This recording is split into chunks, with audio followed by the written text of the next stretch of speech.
There you go. Funny hat. Is that fit? Fun hat. It'll take less time, we're behind schedule. Oh yeah, sorry. Oh. Because everyone's going to understand what we mean.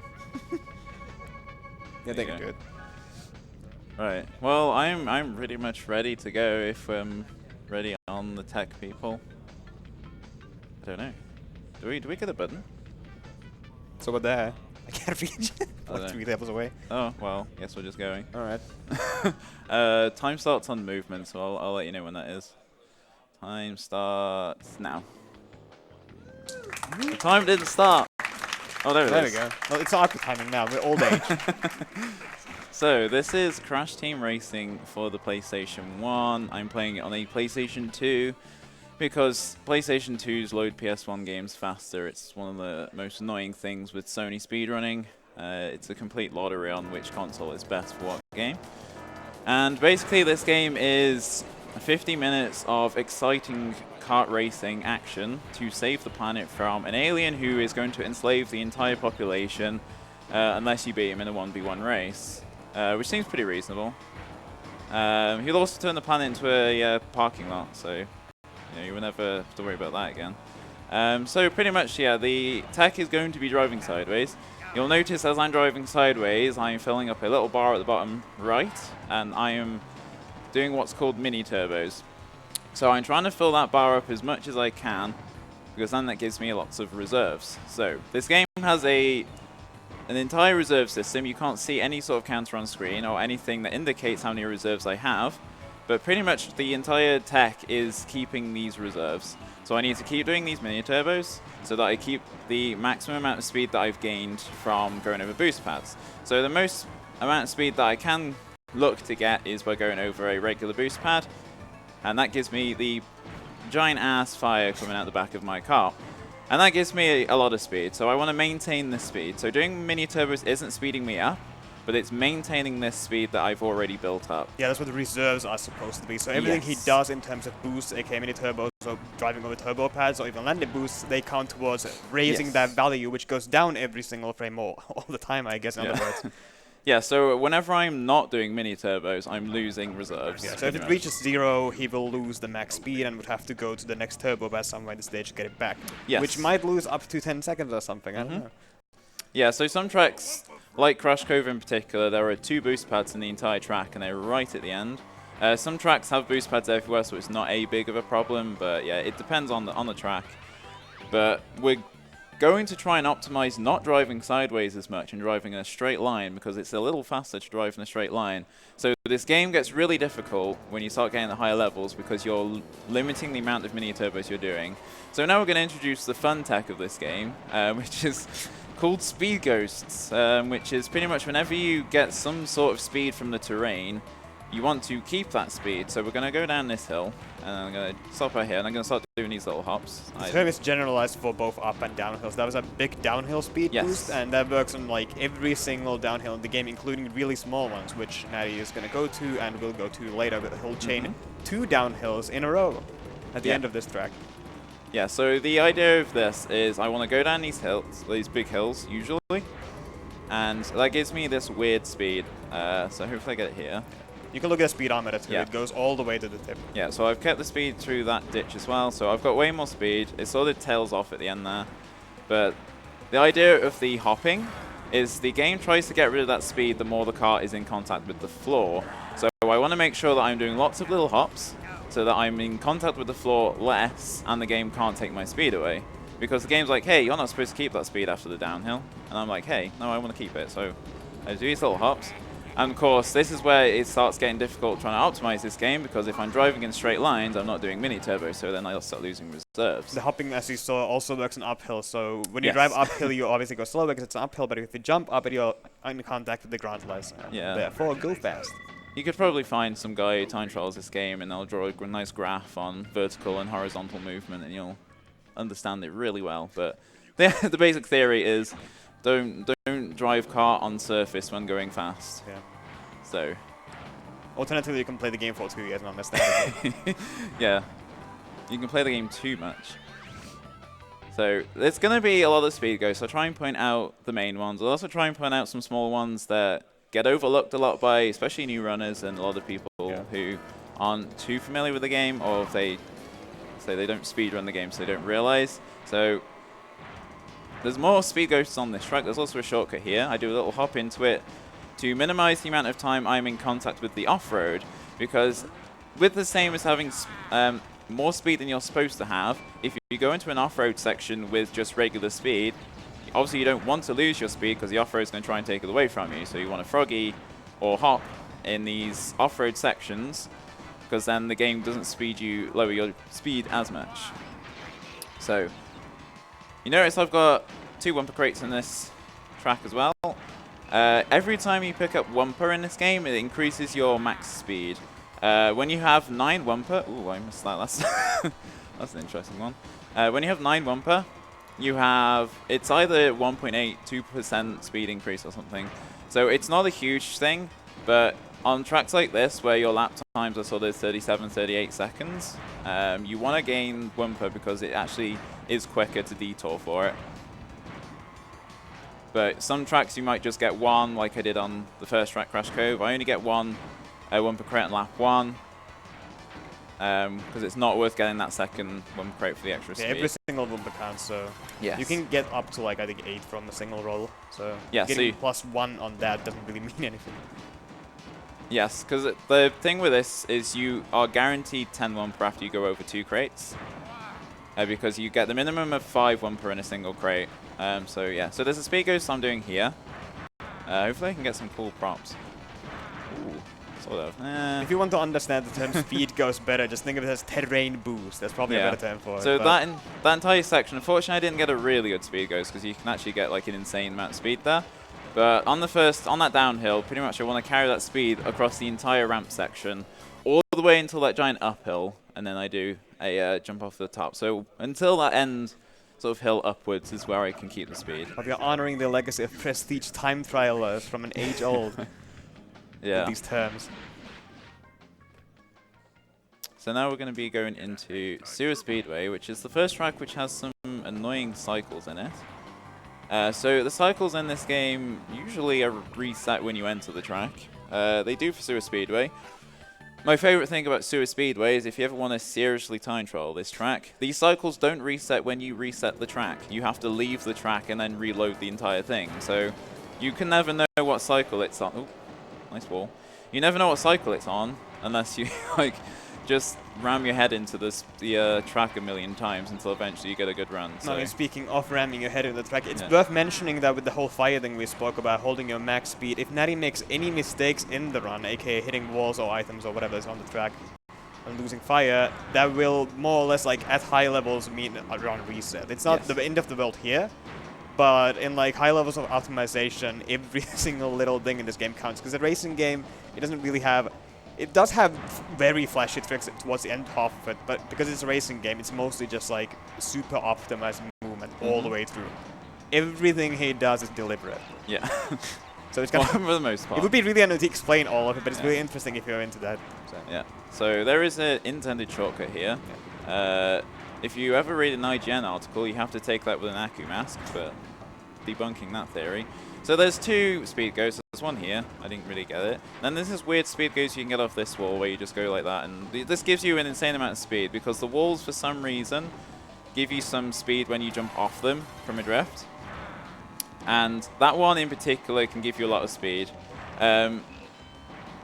We are running on NTSC, so if you run on Powell, you can get a lot better times on this track because the speed ghosts on Powell are quicker, but only really when you start getting like really good speed ghosts where you start noticing it. And this is one of the tracks where you do that. Cycle was bad because lap 1 and 2 were really, really bad. But here we go. Okay, so that sort of like I have no fire at all, but I've got a bunch of speed. Because the good thing about that speed ghost is that you can just get a bunch of speed even if you don't even have fire. Fire can help you get speed ghosts in some cases, but it's not mandatory. So compared to like previous ESAs, you may notice that Referu is actually saying things this time. Oh yes. Yeah, so we haven't really talked about version differences. I will just mention we're doing a boss race. The boss just picks a track from the 4 you've already done in this hub. So we're just going to do Roost Tubes again. So there's nothing really new to talk about here. So I will just point out the whole version difference thing. There's a concentrate here because Ripper will get in front of me. He didn't drop a TNT. Okay. So the version differences. I'm running on the NTSEU version of the game. The NTSEU version is a lot easier than Powell, and it's like slightly faster. So most people sort of made the switch. You can be competitive on either PAL or NTSCU. The only version you don't want for speedrunning is NTSCJ, because NTSCJ, for whatever reason, the final cutscene with Oxide lasts about like a minute or something longer. So Oxide just sort of monologues for however long about something in Japanese. Nobody still knows what he's actually saying. But yeah, we've never bothered to like ask someone who speaks Japanese to translate it for us, so we don't even know what he says, but he goes on for quite a while. Yeah, this game's like super accessible for both speedruns and time trials. Like time trials especially, because you can actually run a J2. Yes, so if you have J, you can actually do time trials.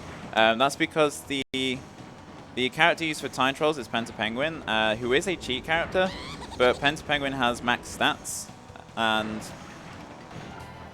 on PAL and on NTSCJ, he has max stats, whereas on NTSCU, he has the same stats as Polar and Pura. So he's actually a handling character, which brings us smoothly onto character differences in this game. So if you've seen runs of this game, okay, hey, dude, Coco's faster, what are you doing? We found out, like, a few months ago that actually the entire, like, however many years this game's been speedrunning, it's like, hey, actually, use Dingo. He saves about 20 seconds over the run. So everyone's had to like relearn how. Well, I say everyone, like the entire 3 people who still speedrun this game have decided to learn to use Dingo. And Dingo is a fast character, so he has a speed stat of 6, I believe, and he has an acceleration and handling stat of 1.5. Do not follow the in-game little charts because they are actually wrong. They do not. accurately reflect the stats of the characters. They are just completely made up. They had to dig them out from like Taz tools. Yeah, so yeah, the Tazers and guys, the time trials have actually looked at the round values. So the acceleration character has 4 speed, 6 accel, and like 2 handling or something. But basically the speed, even though Dingo has a really bad speed stat, over the run, it's actually the time he loses is just made up by his raw speed. And the thing to note with having low handling is that I can actually drift in straight lines almost. So tracks that don't have big corners in them are actually faster with a character like Dingo as opposed to using like a max stats character like Penta, because Penta just handles too much. Yeah, he loses time to turning too much, whereas Dingo can drift in straight lines. Yes. So it's not a big deal on some tracks, but like it's really just dependent on the tracks. Like it's just the really basic straight line tracks where you want to use Dingo. Yeah, like here. So also, previous lap you might have seen that Natty went past this part. However, something's different this time. What could it be? Oh no, it's a luck-based shortcut. What's fun? Yeah, so this is the best track in the game, as in you can lose 9 seconds on this track and reset your run because you got bad RNG. Because every time you get an item you can throw forward, you can open the shortcut and save 3 seconds. So the items we're looking for here are bombs and potions. You can also get shields, although they're pretty rare. Any item that you drop behind you or just use, so the turbo items and TNTs are no use here. But yeah, we're just going to shoot that at this door, and I can cut that corner. Did anybody even get a 3 out of 3 in a marathon yet? I don't know. What is this driving? Oh, what am I stuck on? That's a cool invisible wall. I don't think I've ever hit that one. This driving is actually abysmal, so I'm glad I'm not on world record pace anymore. Okay. So yeah, that track, I lost about, I don't know, 3 years or something, but you can lose about 9 seconds from bad RNG. Which really sucks if you grind out Hub 1 like I do for multiple hours at a time, get into Hub 2 once, and then just reset because of bad luck. But hey, it just sucks to speedrun CTR. Please welcome yourself to the community. We're a jolly bunch. Here's a track everybody hates. Yeah. So Hub 2 is, it's probably one of the easier hubs in the entire game, but all the tracks still suck. So Coco Park is a a fun track that has a really annoying shortcut here. So I'm going to like jump on the grass and I'm going to try and do this. Okay, I didn't do it right. It's really fun when it goes right, and it's really unfun when it doesn't. Yeah. So what I want to try and do is do a mid-air MT. So I'm doing sort of an input of where I'm doing a drift, a mini turbo, sorry, but I'm doing an extra hop before it, which then gives me a propulsion forward. So I want to jump over the grass with that extra propulsion. So the idea behind what I need to do is, hopefully I can get it on this one. It's a bit easier on lap 2. There we go. There you go. That was a bit better. Not quite optimal, because you can get lots of different results from that one. But pretty much I'm just looking to get enough height and enough speed so that I can clear that hill and also hit the downhill side, because then I get a speed ghost. So let's get a speed ghost there. I'm just going to get a bit more reserves. But yeah, this track is really difficult to do consistently, although it's a really basic track. Oh, there we go. That's optimal. Yeah. So I want to hit that downhill. And then there's also a speed ghost here I'm sure going to go for. Jumping on hills in general just converts all the downhill momentum you have into even more, and then you can keep it with the froggy thing. Yeah. Up here. And yeah, this is another one. So, ooh, nearly a 23 lap. So yeah, that was a pretty smooth Coco Park after lap 1. So now we get into the realms of unintended shortcuts. So we're going to be entering Papu's Pyramids, and I'll be using Dingo for this. And this track is not designed to be played by any character apart from those that can actually take corners. Or with fire. Yeah. So this track is really poorly designed, I'm going to be real honest with you. Any tracks that you can't really take with all characters are just kind of However, it's the first one with an unintended skip. Yeah. So, pretty much what we're going to try and do here is use the scenery to cut a big chunk of the track and get across to the finish line as quick as possible. So we have to do this spiral. The spiral is possible, sort of. I have to do a U-turn there. So I lose all my reserves when I do that move, so I'm really short on reserves here. I'm just going to do some extra U-turning is done by holding a diagonal down and then braking. So I'm going to jump on this wall here, jump on the bridge, and I'm going to jump on this wall. So I'm not allowed to be on this wall. Ooh. Okay. And pretty much what I'm doing there is just skipping quite a big chunk of the map. We've driven enough of the track to load that part so we can actually drive on it. If you try and be clever and just skip straight from the shortcut to the wall, it doesn't load. I'm going to... Oh, I tried it. Oh, okay. I got in order for CTL to like load ahead the track, you need to land on specific parts of it. You can't be in the air to load tracks. Yeah, so fortunately this bit of the track is loaded so I can drive over it. That was really risky. If I jump over the finish line, it won't count my lap because the game doesn't think you can actually go over that finish line. So it's like, hey, stop that, and you just don't get a lap. So pretty much how the wall works is as soon as you land on that wall, it takes away all your reserves because it sort of doesn't really act as a proper road.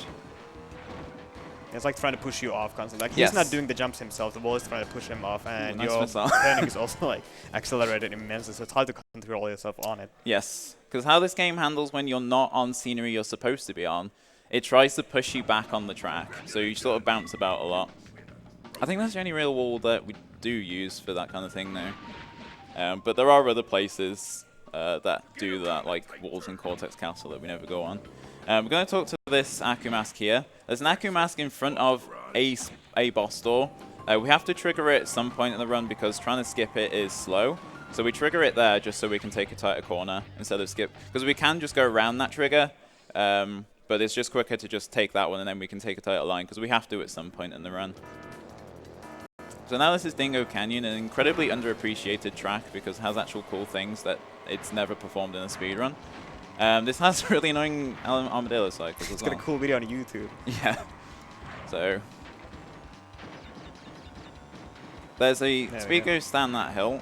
It can't really demonstrate it on lap 1 too much. Also, I have a shield, which is really helpful.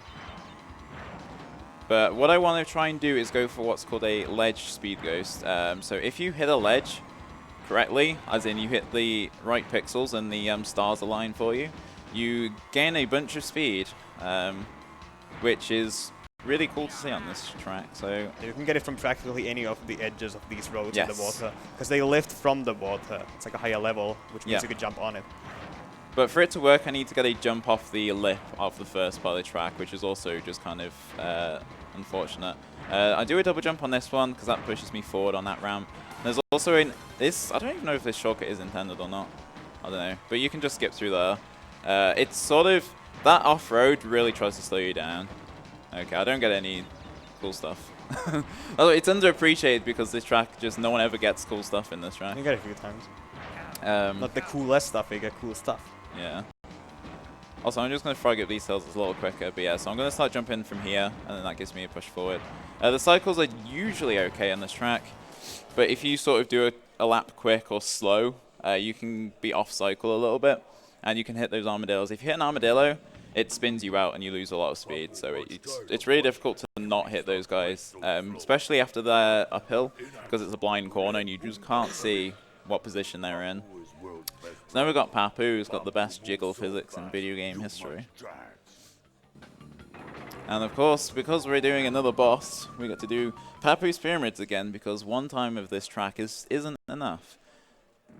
And we don't really have anything interesting to talk about here, so if the host wants to plug something, then you can more than welcome to go ahead. Why, thank you very much. I'd like to remind everyone about the Yeti having some shirts and pins for us. So if you buy a shirt, $5 of the cost will go to the charity and $4 per pin. So check them out at theyeti.com/ESA. That is THEYETEE.com. Okay, so you'll notice I don't think I mentioned before about bosses. They all just throw items on the track. This is one of the bosses where it's a little actually annoying. Because we'll start catching up with his Papu's potions on lap 3. So I need to keep an eye out. Yeah, okay. So you notice there's potions all over the track, so I can't really see where they are. Okay, that one's there. Sometimes he can literally just drop a potion behind the item crate as if he's playing online or something. So you can't see them because obviously it's just hidden by the item crate. So it's really important to just look where he's dropped stuff. You can see them from the fence when you do the shortcut. But also, you can get really unlucky here where he can drop a potion right in front of the entry to the shortcut, which can really mess the setup. That's a really precise jump if you lose fire. Yes. If you lose fire, you can still make it. You just have to jump really late. Yeah, what he did there was like drive off the edge and then jump. Yeah, your front wheels pretty much have to be off the ledge. If you're on Powell, I think all 4 wheels pretty much have to be off the ledge. Yeah. Because on Powell, one of the things we didn't mention with the actual specific version differences is Powell actually has lower jumps, which we mentioned earlier that NTSC is easier. Powell has jumps of 23. I don't know if it's frames or what the counter represents. But pretty much, we have a little counter on the speedometer. You won't see it here, but when we enter the next track, you'll see the little counter. So whenever I do a regular hop on the flat ground on NTSC, it will say 26, whereas on PAL, it will say 23. And that 3 difference is huge for doing some shortcuts. So it makes shortcuts like Papu a lot more easier on NTSC, and some shortcuts coming up. I'm just going to look behind me there because it saves about entire 2 frames to reduce the lag entering the hub, because it only really loads what's on the screen.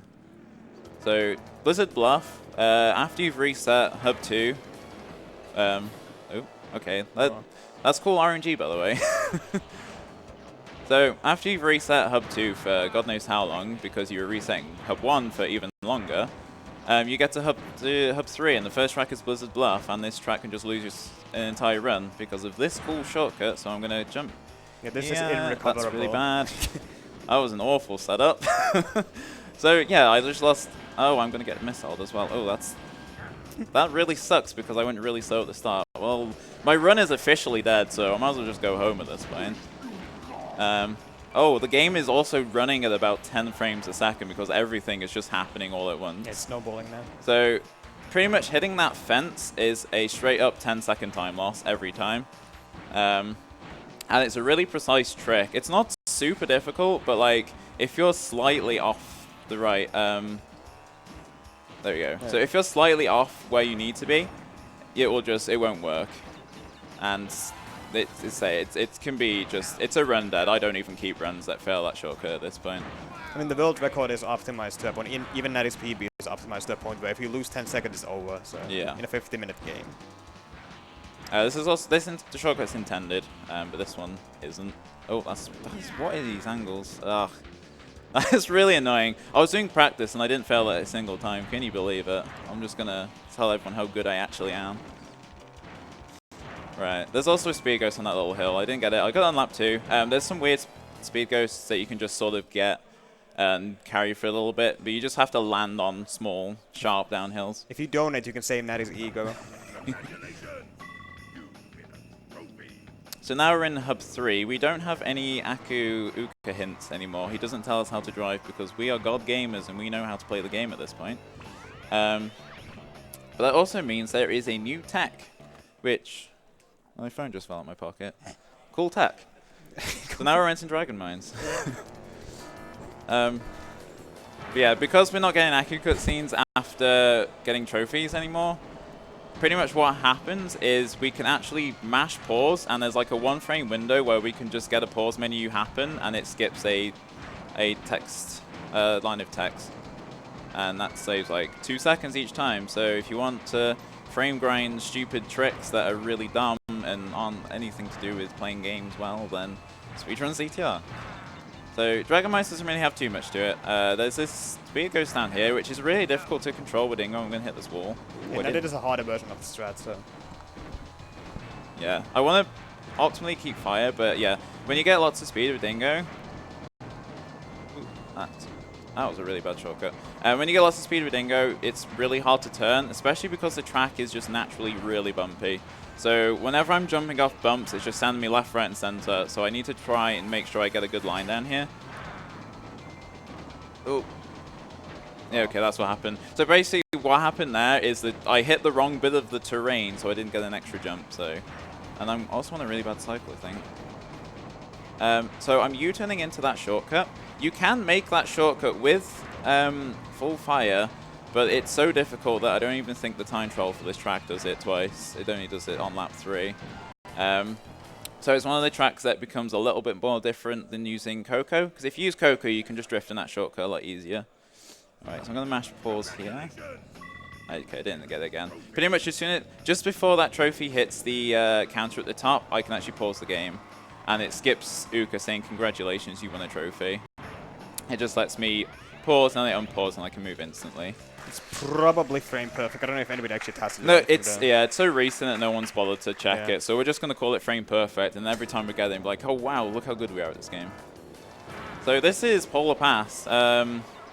Unintended skips. Ooh. Yeah, so we've got this skip never seen in a marathon, and possibly never seen in a marathon again if I get it. The skip if I miss itself it 3 hasn't been times. seen, but this variation of it hasn't. Yeah, so instead of turning around, I'm going to try and line up here. That was really bad. Okay. I see how this run's going to go. Oh. Alright. Well, this variation has been seen in Marathon. Yeah, so I want to jump over this lake. So what I tried to do the first time is jump over that lake without having to do the whole turnaround strat, which it only saves 3 seconds, and it's incredibly difficult, and I'm pretty stupid for going for it because it's that inconsistent. But yeah, it's... At least Red Hot BR, who's one of the time trialers for this game, will be proud if I at least get it in the run. It's nicknamed after him, the trick itself. Yeah, it's called BBJ, and the first word's Brazilian. You can work out the rest. Sure.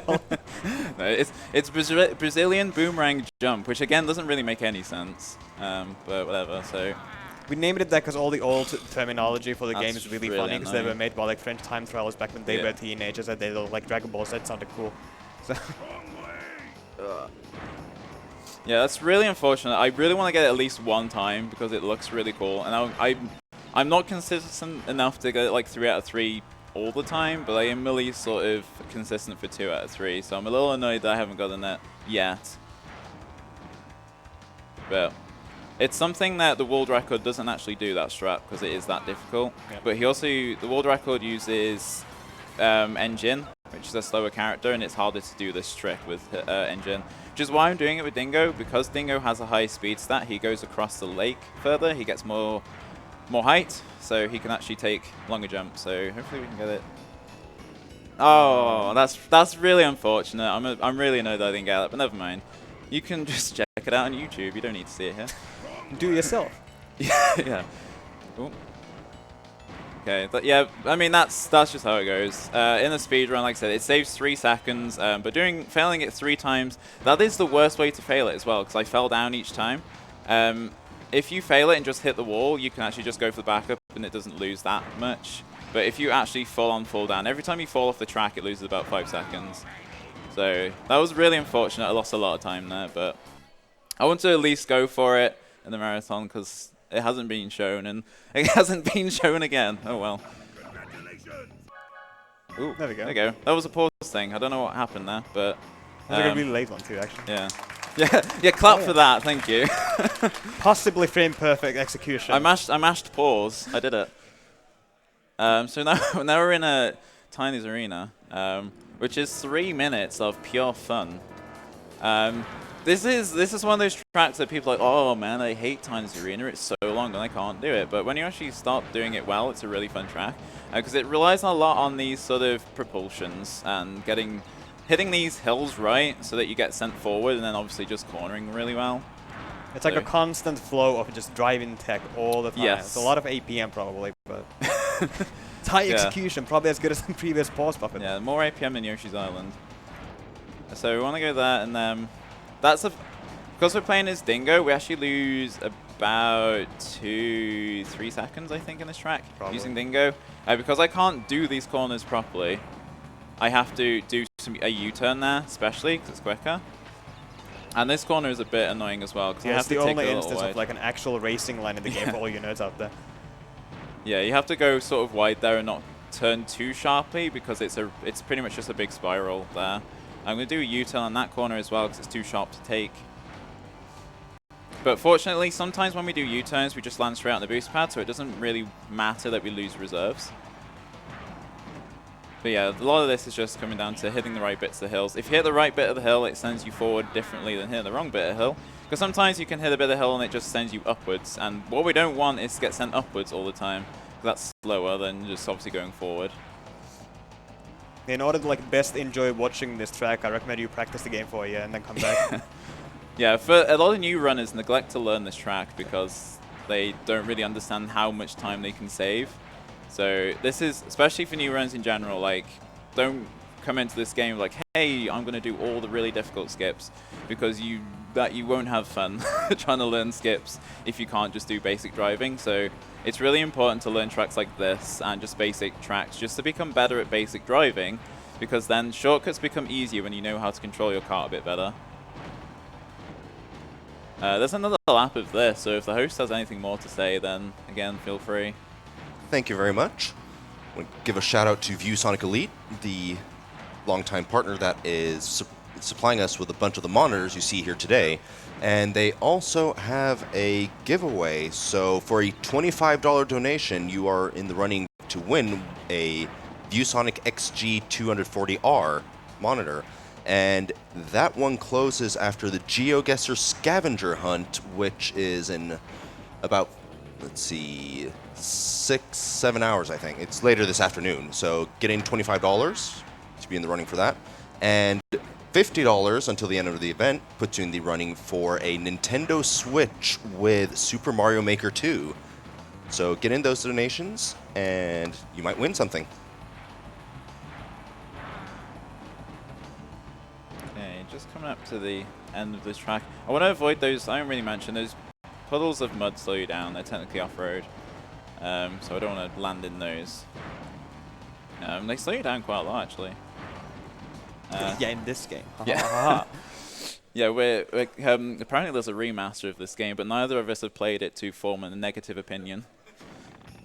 So if you're playing on the Powell version, there's a thing called the language glitch, where when you can select the language, you can simply press triangle, and the game's like, oh, I guess you don't want to speak any language, so it doesn't load a language.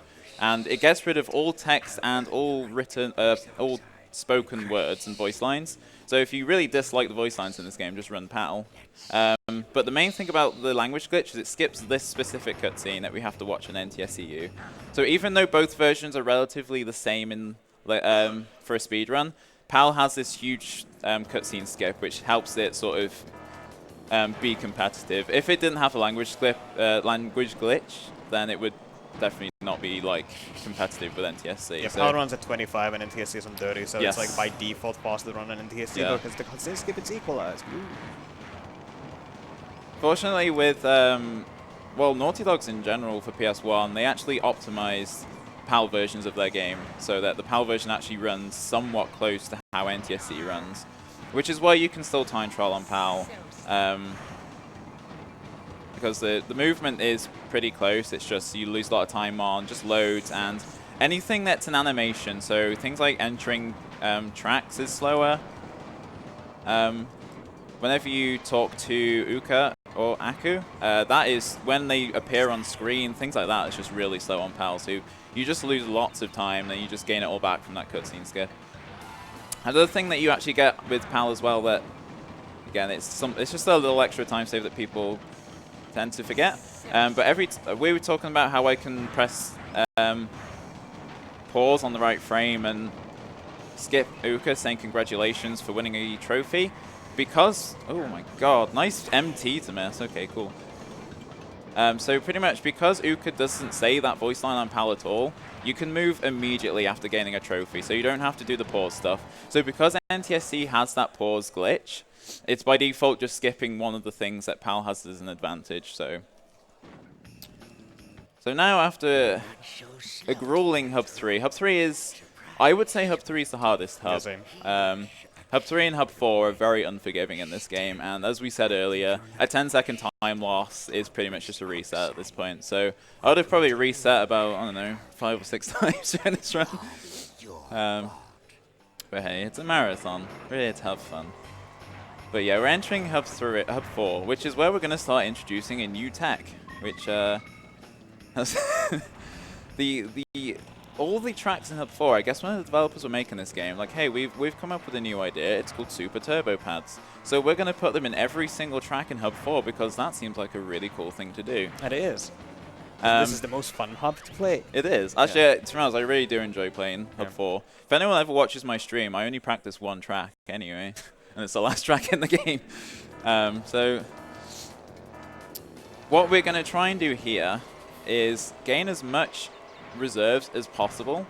So pretty much I'm going to be filling that boost bar at the bottom as much as I can, doing these MTs. I'm going to do a specific line at the start, and I'm going to get off this ramp. So this ramp gives me a load of speed. So that is a super turbo ramp, super turbo pad, and that gives me a bunch of speed. So as we mentioned, our wonderful French time trollers of way back when decided that they were going to call this tech the ultimate sacred fire, because it's just that good. So it has this prestigious name. So we're going to jump on this ramp again, and I'm not going to do any other boosts or anything. I'm just going to keep this speed, because this speed is higher than any other speed I can get in the game. So I'm going to try and keep it. Doing anything else will cancel it out, so you don't want to do anything. Yeah, so I can still drift and stuff, but I can't get any other source of fire. So if I do an MT, if I hit a boost pad, or if I get a landing boost specifically, I lose that extra speed. So if you ever, like, the intended way to do it is jump off the ramp, and then obviously you get a landing boost and you lose your speed. So if you just don't do a jump off the ramp, you then keep that speed. So as we mentioned before, reserves are really important, because obviously when we're doing this tech, we can't get any reserves, because I'm not doing any more drifts here. So my reserves are counting down all the time here, and pretty much I have to make sure I've got enough reserves to make it to this part of the track. Yeah, the idea is that you go through all the track before, do as many full boosts on the MTs as you can, and you'll have enough reserves to like go through the 10-second portion or whatever of the USF part, or the big speed part of the track. Big speed part. It's more understandable that way. So like I said, these tracks are very much rely on you playing consistently well. It's not too much of a worry on lap 3 though, because obviously I'm going to hit the finish line before I hit the next boot. Obviously that's earlier than the first boost pad, so I'm just going to go here and that'll be fine. So that was actually a pretty smooth engine laps. Yeah, mistakes are like highly emphasized in Hub 4, because if you lose reserves at any point in the track, even at the start, you might just not have enough reserves to carry to the next lap at all. Yeah. So as I said, they're in every track, but we only use them in 2 of the tracks, and the next one is coming up, which is Cortex Castle. Because I'm playing as Dingo Dial, this track becomes incredibly difficult. Fortunately, there are more consistent strats to use with Dingo, but like I said, Engine Labs you have to play consistently well, but Engine Labs is a lot easier to drive. This track is just right angles everywhere, and it's really difficult to play consistently well with a character that can't turn. So, especially when I'm trying to get that one crate. So if I hit spiders, they're going to spin me out, so obviously I don't want to hit those. I don't want to hit any walls, because walls are bad, all these reserves. So I'm trying to save as much time with minor optimizations while still trying to get lots of reserves. So you notice whenever I can, I'm going to try and do 3 full MTs. Like here, I'm going to do a mid-air MT to get an extra landing boost. Landing boosts add to my reserve count, so they're really important to get. So I'm going to try and... Okay, I'm going to do an extra reserve here. So this is the Super Turbo Pad. So I have to keep the speed now until the first, well, almost the first round. So I'm going to keep... Ooh, that's... Can I salvage this? I think I can. So I want to keep it to that first ramp. I can keep it to the first ramp with Dingo, but it's not really worth it because you just can't control your kart with Dingo at that point. So I'm going to do a U-turn. If you, much like we were saying about Speed Ghosts before, once you run out of speed from a USF, you can actually carry your speed on afterwards by doing froggies. It does just start slowing down a lot, but much like with Speed Ghosts, I'm going to try and actually keep my speed as long as I can, even when I've lost the actual USF. So I'm not sure what my reserves are like here. Oh, I still made it. So I want to drift on that. Unfortunately, this game has... well, it's very easy to get a wrong way drift. In the terms that whenever I'm doing drifts, depending on what corner I'm doing, if I want to do a straight line, I want to pretty much drift in a direction and then immediately hold the opposite direction. And sometimes it's... Oh, I lost fire. Okay, that's cool. That's fine. It's very easy to go for a drift and then try and fix your drift and then not get the... go for the right angle. So Paul wants me to do the 360. I'm not very good at this. I didn't do it! You know, this do it again, do it again. Oh, no, do it again. Do it again. This is UKSG flashbacks. I have never done that in the marathon properly because I don't know how to do it. Oh, okay. Right, that's the spider of my shame. My apologies to the Splash community for the Mario toy has been wasted. Yeah, it's the Paul 360 that Paul stole from a YouTube video, so no one else can actually do it. I didn't erase one, and people thought I came up with it, so... But yeah, I wasn't expecting to get that. I tried to I actually practiced it as well. Can you believe it? And I didn't get it in practice either. So now we've done like an entire game of really difficult tracks. We have 2 tracks left, even though we actually have 4 races. They are on the same 2 tracks because these are the boss tracks for the hubs. So Hard Air Skyway is probably one of the more difficult tracks. It's my favorite track actually. So I'm bigging myself up to just mess this up pretty remarkably. So that is. The reason you go forward here is to, like we said before, you need to land on tracks to load it forward, and he goes forward so that he can load it forward, and then goes backwards, and the track loops around, so technically he's going forward. Yes. It's a weird explanation of it. But that it works was the here. best explanation I've heard of how to do this shortcut. But yeah, so pretty much I'm just trying to load as much track as I can, because then I can backtrack and go to a low pilot track. So I'm just going to do this. I missed it. Oh, this is going to be a great run. It's a marathon news fan. Nobody actually does this in runs either. No. I made it very clear before I was doing this run. I was like, yeah, I'm going to go for every strat, and so far I haven't really gotten many of them. So yeah, so this track is where runs do start to, like, if you're on a good... Ooh, I missed an MT there. If you're on a really good run, it's really, like, it's so easy to just make a mistake on these tracks. Because they are just so heavy on these shortcuts. Because this shortcut also works the same. You might have worked this one out as a kid, but I'm just going to turn around here, and then I just U-turn over this fence. If you try and U-turn without loading at the track, you can get picked up by Uka. People don't really realize that when they start running this game, because it's really rare. Okay, that's hairpin. That saves... Yeah, thanks. Hopefully, I need to get it like 4 more times, so we're going to clap every single time, right? So... Can you believe that strat saves an entire half a second and it loses 3 every time? And I have to do it 6 times in a run, so that's why no one does it, because it's not really worth it. But I'm kind of stubborn because I don't like the other strat. So if I was actually not messing up all the time, there'd be AI in my way here. Because when you get to the end part of the game, your lap times are so good that you're just lapping the AI halfway through their lap 2. Oh, I hit it again. That wall is really high, unfortunately. So for that to work, I have to get a super late jump, and then, oh my god. Oh, this is a comedy run, this is. Comedy team racing. I flew out all the way to Sweden to embarrass myself live in front of thousands of people. So, well, that went really well. So I'm. Oh, I got the pause thing. Oh yeah. Ego boost. Yeah, clap for that one. So we're entering Oxide Station, which is probably the hardest track. I don't think it's the hardest, which probably means I'm going to mess it up. But there's cool strats never seen before in a marathon. So I'm going to plug, but like, because I'm using Dingo, we're going to do some slightly different stuff, just with the same principle that you've probably seen in a million runs before. So I'm going to tap square here, land on the wall, and I'm going to jump down. So this is loading the track, like we did in Hard Air Skyway. Ooh, I got hit by an AI. That's actually okay. So, and then I'm going to jump on this wall again, land with a drift, and then do a U-turn, and then I'm going to just skip that part as well. So, that's kind of difficult to work out what I just did there. These are some interesting drifts.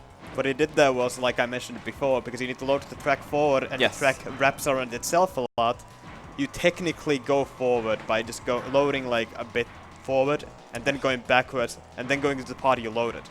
Yes, so... But yeah, by dropping down, we're loading the track. So it's really important to sort of work out where I want to be landing here. That was a really bad angle, and I still made it.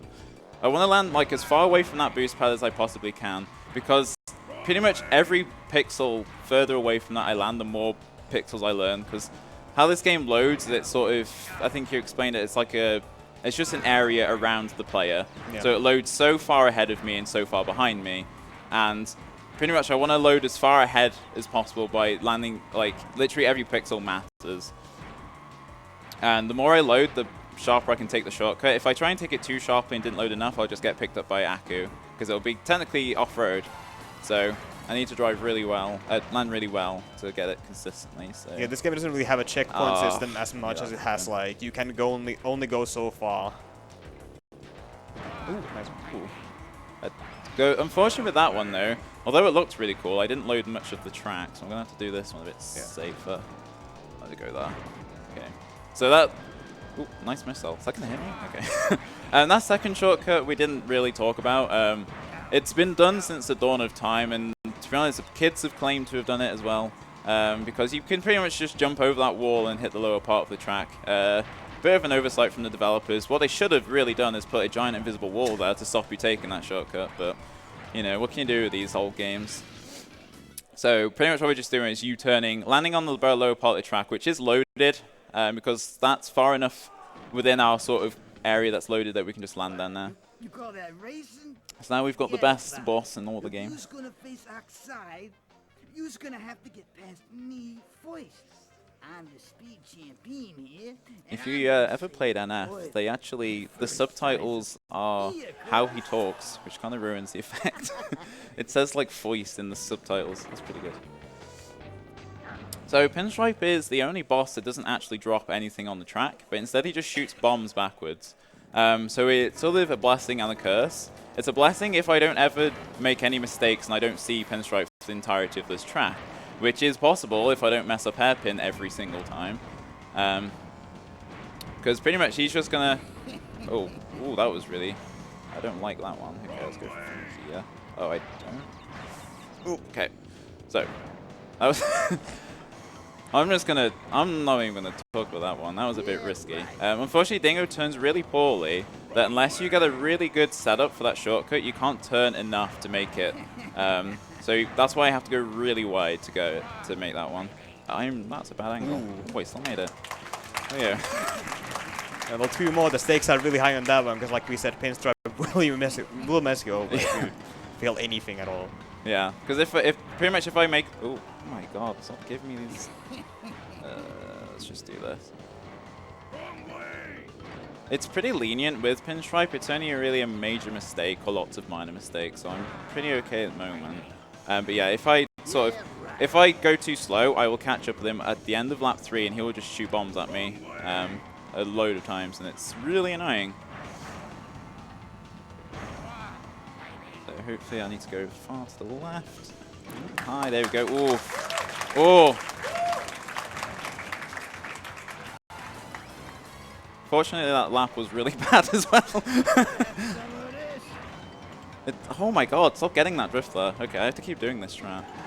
I don't want to turn that way. It's quicker to turn left. What is this angle? It's fine. This is fine. Yeah. That shortcut is really easy, actually.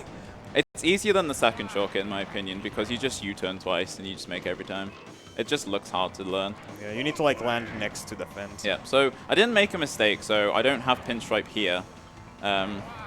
This is where he'd be shooting bombs back at me, so I'm actually safe now. Oh, there we go. 3 out of 3. Well, that's your street cred con up. Yeah. Alright. Yeah, do it in runs, it's consistent. Also, one thing to point out, I had a boost item there. If you get a boost item doing hairpin, you actually save a lot of time, because the reason hairpin doesn't save loads of time is because I have to U-turn and I don't have any reserves, so I don't have any speed for the first part of the track. If you get a turbo item and you have 10 Wumper, you actually get a full turbo pad's worth of speed if you use it, and you can save the time back from missing the boost pad on the corner. So Yeah, the thing to note, if you don't do hairpin, there's a boost pad you can get fire from. So. yes, because the other strat is to just take the corner really tightly, then drift on the boost pad, which you don't even see the boost pad if you do hairpin, because we're just going to go around it. So now we're going to face Oxide, who's the guy who wants to enslave the galaxy in a very fair 1v1 race. So there you go, see ya. So Oxide is kind of random. He goes a multiple of different speeds. He's going the one I really don't like. Okay, that was really annoying, because unfortunately he can go really fast at the start, or he can go really slow, or somewhere in the middle. He went sort of slow so I can get in front of him, but it can just disorientate you a little bit. So Yeah, runs can come here to die. It's kind of a... Yeah, there's lots of RNG in this track alone. So after you've had a grueling 50... Oh my god, I did that again. That's cool. After you've had a grueling 50 minutes of playing this game, like, oh my god, I'm finally on the last boss, I can PB. Then you lose a million seconds to Oxide throwing items at you, or just being in the way. Oxide's definitely an online player. He likes it. So hopefully we won't see too much stuff until lap 3.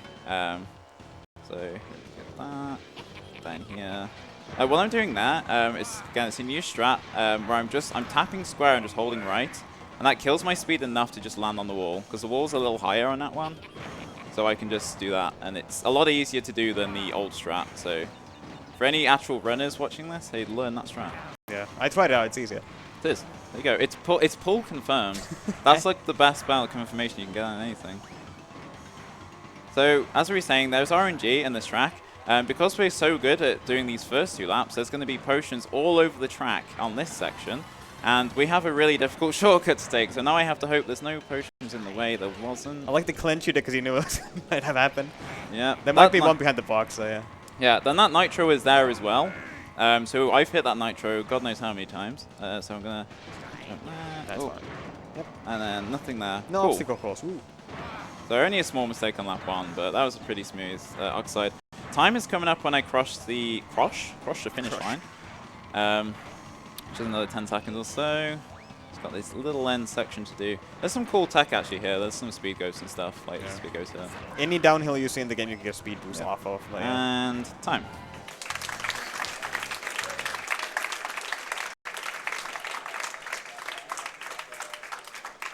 So that was a 52.16, so it's an invalid marathon run, because marathons should be 51s every time, but I tried my best. it was awkward timing. Yeah, oh yeah. It's not even accurate timing. And then, yeah, Oxide just goes back to his ship. A complete loser and everything, and you get to watch the credits. If you run the NTSC version, you can load the credits, whereas the PAL version crashes, and you can't actually finish your run. Yeah, that's CTR. I guess shout-outs to the entirety of the Sprash community from all corners of the globe. But more importantly, the CTR community. If you are interested in running this game, we have a server for speedruns. We have a server for time trials. You can find everything on speedrun.com/CTR, as with every other game in the marathon. But yeah, I've been Naddy, this has been Paul, and this was CTR. Thanks for watching.